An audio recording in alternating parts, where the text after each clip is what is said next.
We'll start out with a sort of a general one.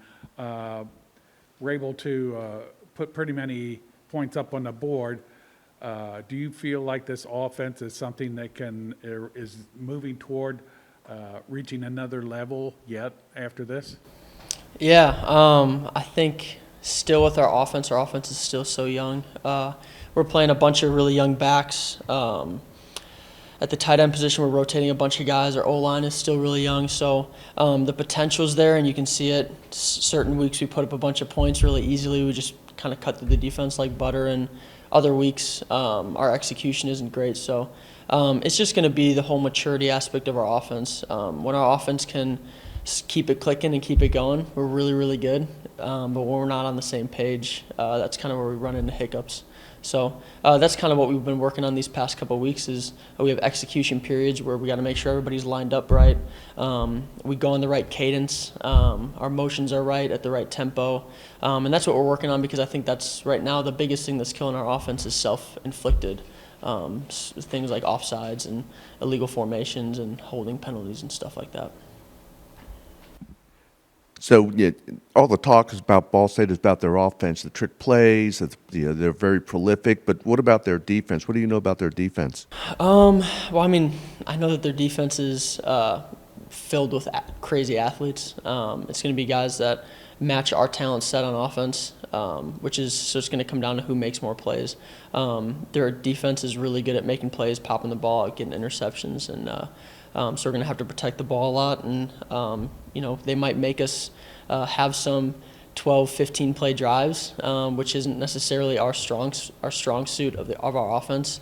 So we're going to have to work on that this weekend, is being able to sustain those drives and not getting, caught up in the drive and being able to go through 12, 13 plays or a 3 and out, and then being able to come back out on the field and find a way to execute. So it's going to be a long game, but there's always a lot of points put up in the Ball State-Miami game, so it'll be fun. On that longer touchdown catch last week, you kind of got behind the defense. Was that just part of the pattern, or did you kind of, when A.J. moved, did you kind of adjust along the way? Yeah, so that was just the pattern. That was just the route.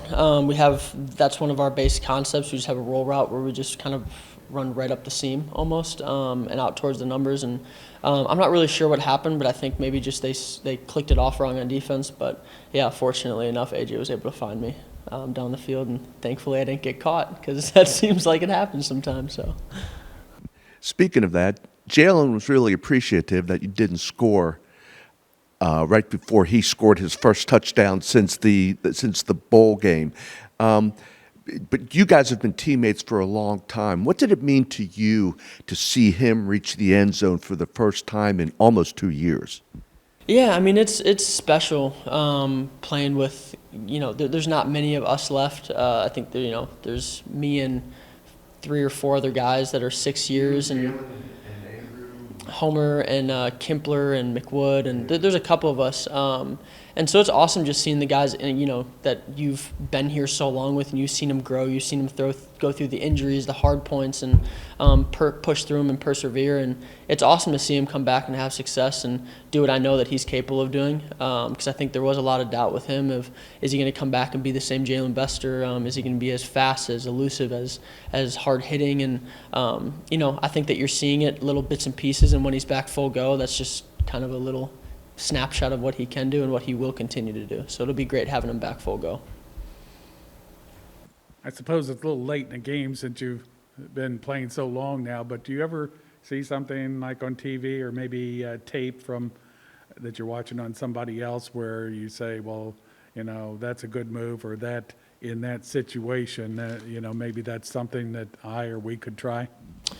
As far as like play concepts or personally as a little bit, whether you see something that you like and try to talk to the coaches about incorporating it. Yeah, I think the awesome part about our offense is there's an open line of communication from players to coaches. As far as individual technique, as far as offensive scheme, obviously the coaches know way more than I know.